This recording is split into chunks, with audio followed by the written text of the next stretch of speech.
Welcome back po sa aking munting channel. Ako po si Mr. Ukol. Magbibigay po ng tips at giya para sa araw po ng Biyernes, Friday, April 19, 2024. Bali, Pilracom rating based tong karera na to, handicap system race. Bago lahat, congratulations nga pala dun sa mga napatama ko. Sana meron pa tayong maraming tamang pagsaluhan. Marami nag-comment sa YouTube tsaka nag-chat sa akin eh. At least masaya ako, nakatulong ako sa inyo. Bati muna tayo. Shoutout nga pala kay Boss Rene Nieva at kay Boss Chris Garcia at Boss Carmelo Garcia. Sa Dangay OTB itong mga tiyaya mga yan. Pati yung mga mananaya sa Dangay, shoutout na rin po. At kay Sir Gilbert Lumuntad, congratulations sir. Winner take all at pick 6. Nadali natin, perfect tip tayo. Shoutout Edwin Lising. Happy birthday sa apo ni Francis Tonido na si Kenshin Jambalos or Hambalos. Bukas ang birthday po. Mark Jan Milag, Noel Milag, Shane Boy Torio, Koyang Lando, Gilbert Duma, Felix Beltran, Ronnie Pilambato, Efren Padul, Kagawad Noneng, at Arnel Canlas. Shout out sa inyo. Simulan na po natin. Medyo mahirap po ang karera. Hinay-hinay po tayo. Walang matibay na paninggil. Pero magbibigay tayo kahit paano. Race number 1 po. Start po ito ng first pick 5 event, covers races 1 to 5. 3-year-old and above maiden race. 8 kalahok, distansya po 1,200 meters. Medyo mahirap agad yung panimula ng ating karera. Ang senaryo ko dito, babandera si Wide Oval. Ang mga mitulin dito si Wide Oval, Chiller. Ito si Bagsikat din. Yan, may mga mitulin yan. Ang first choice ko dito, yung veterano na sa laban, si Chiller. Huling takbo ni Chiller. Ito lang segundo siya kay Sun King. 129 sa 1,400 meters. Meron pang sumigundo pa yan kay Primavera eh. Sa maiksi, 1,400. Siya may best time. Ay, 1,200. Siya may best time na 1,14. Kaya tingin ko, medyo problema lang nito salida, pero pag nakasalida na maganda to, malaki na ang panalo nito. Second choice ko po long shot sa mga may gusto ng long shot. Number 6, Golden Pitita. Si Golden Pitita, huling takbo nito novato run last March 27. Kalaban po ito ni Wolf 359. Nagtala lang ng 118.2 pero may napansin ako sa kabahay na to. Magaling ang hinete ha. May Alvarez, may napansin ako. Hindi maganda sinalida dun sa laban na yon. Then, nagkukusa kumuha ng harapan. Ibig sabihin tong kabayo na to, may isang bigla to. Kapag maganda ang kinondisyon nito, bukas, malaki ang chance ang manalo sa akin ito, Dihado. Third choice ko, number 2, si Bagsikat din. Napanood ko rin yung puling nobatoran nito. Mahusay si kabayo, may 26 media na dating. Ibig sabihin malakas pa yung kabayo. Kaya mag-uumento kasi yan mga yan eh. Yung mga first time tumakbo, mag-uumento yan. Kaya may mga panalo sa akin yan. Yung Amazing, magaling din ang tinakbo. Pero ako, race number 1, ang first choice, Chiller, number 4. Second choice, number 6, Golden Pitita. Third choice, number 2, Bagsikat din. Good luck po. Race number 2 na po tayo, bayang kararista. Winner take all event, covers races 2 to 8.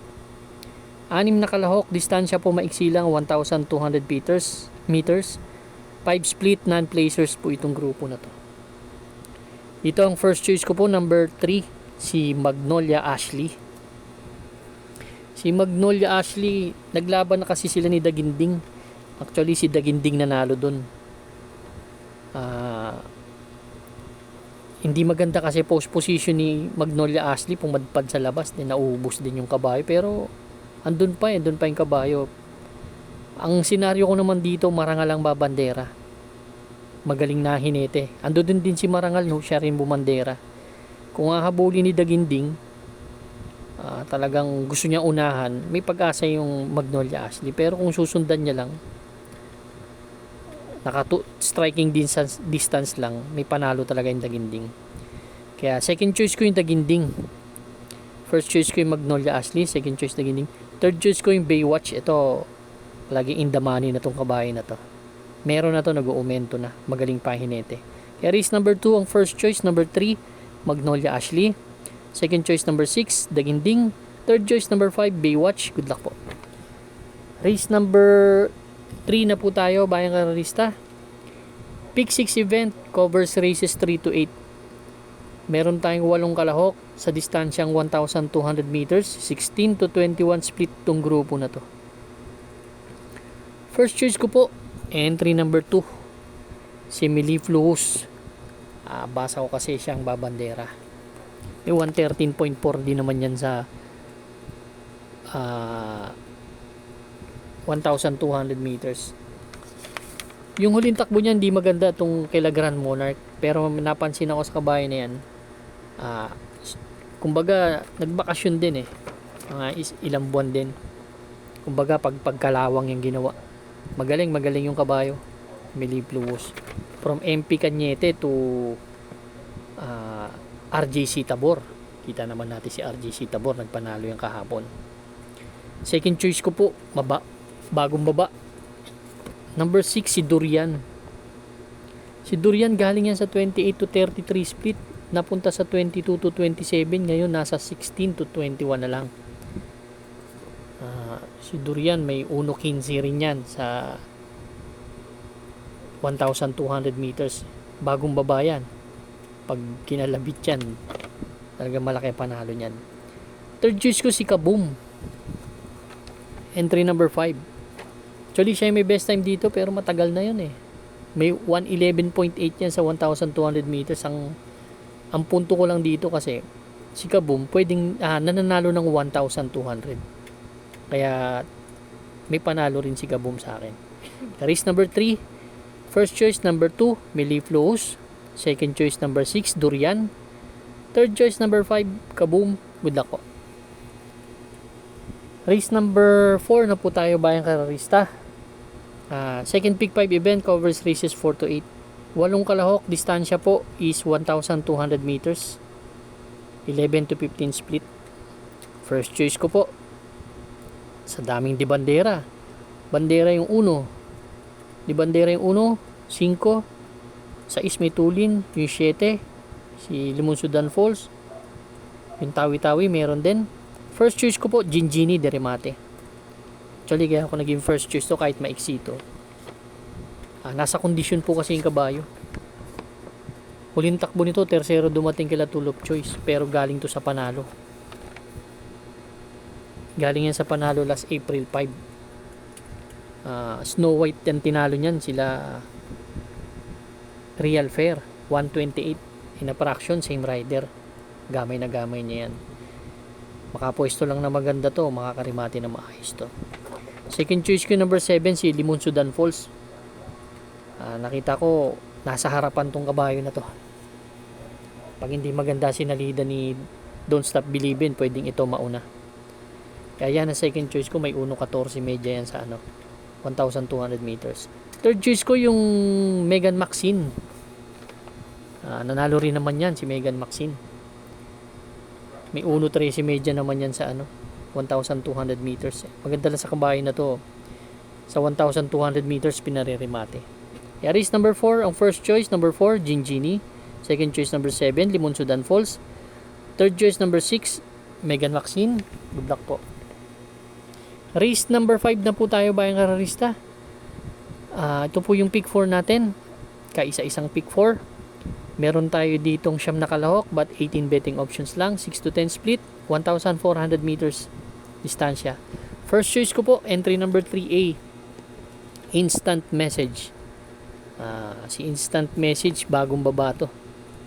Galing sa 11 to 15 split to nung tumatakbo pa noong February. May magandang takbo to nung sumigundo to kaya Distant Thunder 129 in a fraction. Pero tumakbo yan nung April 5. Tumitimbang yan pang-6, pang-5, pang-3. April 5 huling takbo niyan, 1.30 medya ang ginawa. Tingin ko matataas ang grupong nilalabanan nito kaysa sa mga grupo na to. Kaya tingin ko lamang ng konti sa akin to, instant message. Second choice ko number 1, advocacy. May ito, palagi rin tumitimbang. Dirimating kabayo. Yan ang second choice ko. Third choice ko yung number 2. Kahit na medyo umakyat ng grupo nasa kondisyon naman tong kabayo na to. Galing to sa 2 segundo. Pero nanalo na rin naman to nakaraan. Kaya race number 5 ang first choice ko, number 3A, instant message. Second choice number 1, advocacy. Third choice number 2, Great Angie. Good luck po. Race number 6 na po tayo, Bayang Karerista. Dito sa race number 6, last DD plus 1 event natin. 7 kalahok, another 1,200 meters distance. 6 to 10 split. Dito ang senaryo ko, walang mauuna kay Tokyo Rumba. Yun ang senaryo ko, ha. Kaya lang, si Tokyo Rumba, kaya siyang sundan nung Etnad at nung Aliana. Ibig sabihin, hindi siya makakalayo. Yun ang basa ko dito, ha. Kaya ang gusto ko dito yung number 3, si Etnad. May huling panalo to ng 1,200 meters. Last April 3 lang. Tinalo nito sila Bridio Mucho Caliente. Segundo pwesto lang umalis. 114.6 ang tinala. Same rider, ibig sabihin pwedeng same discarte lang ang gagawin. May panalo rin si Aliana. Ang problema ko lang kay Aliana, papalit-palit ng hinete. Kaya dito, kung mamimili ako, susuluhin ko na po. Entry number 3, si Etnad po. Kung may dadagdag kayo, tingin ko yung Aliana ang kalaban. Pero ako, susuluhin ko number 3, Etnad. Good luck po. Race number 7 na po tayo, Bayang Karerista. The penultimate race.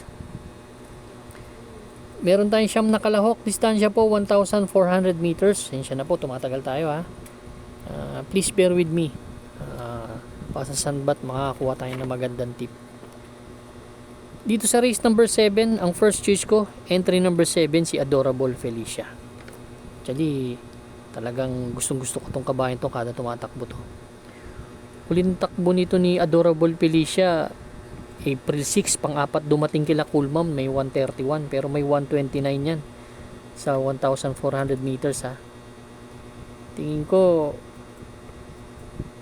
pwedeng rumimati ng maayos to. Ang ganda ng post position. Yan ang first choice ko. Giant Killer yan. Second choice ko, entry number 9, si Step Bell. Si Step Bell naman, nagustuhan ko yung post position. Palagi kasing nasa loob ng balya yung kabayo na yan. At change jockey pa from CP Henson to J.A. Gusi na may 129 din naman yan. Dramating kabayo. Kaya yan ang second choice ko. Third choice ko, entry number 2, si Denderen Denden. Ito naman si Denderen Denden. Malalaman natin kung mananalo yan. Si Denderen Denden, pag nauna at nakaporma sa harapan, may panalo na. Pero minsan pag hindi nauuna, yun ang problema natin sa kanya. Hindi na nanalo. Kaya pan third choice ko lang siya. Pero kung mauna malalaman natin bukas. Yeah, race number 7, ang first choice ko, entry number 7, Adorable Felicia. Second choice number 9, Step Bell.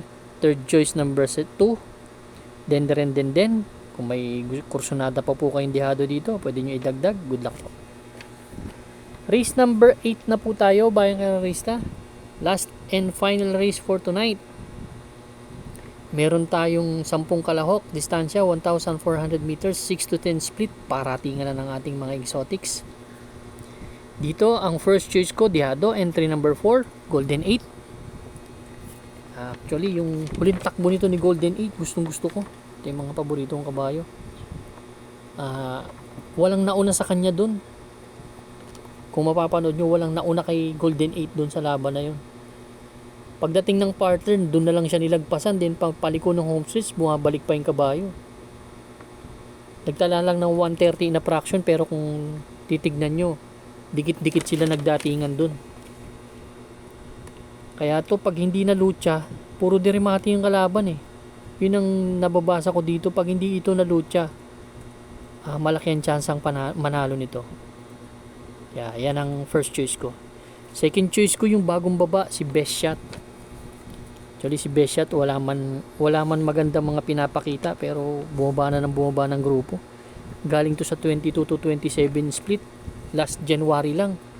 Ngayon nasa 6 to 10 split na. Ibig sabihin ilang grupo na yung binaba niyan. Alam naman natin Rabano pag kinalabit yan malaki ang chance ang manalo niyan. Yan ang second choice ko. Third choice ko na rin yung Majestic Star. Actually si Majestic Star nag-average ng 129 yan sa dalawang takbo niya last March. Diba medyo bumagal ang mga ang mga prueba, pero pag nakasunod to malaki ang panalo nito. Ito ang llamado dito Kaya race number 8, ang first choice ko number 4, Golden 8. Second choice number 5, Best Shot. Third choice number 10, Majestic Star. Good luck po bayang karista. Maraming salamat po and congratulations nga pala ulit sa ating mga pinatama. And stay safe.